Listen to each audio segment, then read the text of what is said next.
one very dominant genotype right here that was identical between the different ones. And then we have this kind of star radiation. This is a cladistic or parsimony analysis, and this is the most parsimonious explanation for the different mutations that we saw.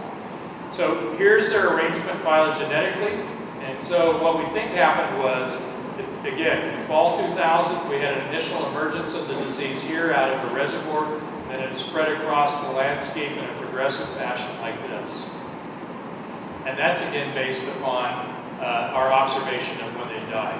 And finally then, if you're watching the phylogenetic tree, you see that we start having some additional genotypes. Here they're clustered right here, but then finally what happens is at the end we have this explosion in diversity, which makes sense if you think about the population size. So as it spreads across the landscape, the number of mutations, number of generations leading to the chances for mutation go up, and of course the population size goes up at the very end. And so most of these mutations are really just distinguishing one isolate from everything else that we saw. So a decade later, the prairie dogs have returned. That's good news if you like prairie dogs, I do. And so what it really says is that plague, both in a several millennia type concept as well as in a day-to-day concept, is really a boom and bust type pathogen.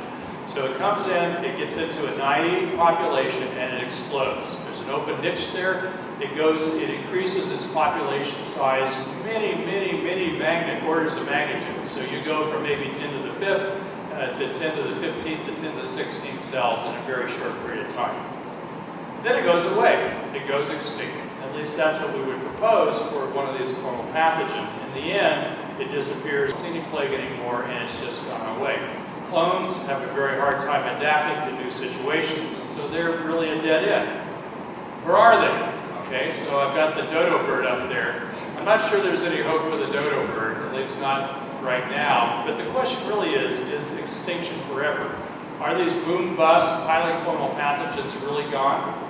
Well, first off, we've talked about the fact that biotechnology really can reconstruct ancient genomes, and you can bring them back. We could go back and reconstruct the genome of the Black Death plague, for example, right now. And that would be of some interest, I guess, from an experimental standpoint to understand what's going on. But as a process in evolution, it's really just a sidebar. It's not really what real life is about. So another possibility in Yersinia pestis is that it's not really extinct, that there are relictual populations out there. So this massive increase in population size then allows it to creep back into reservoir species where it's not apparent, where we don't sample it.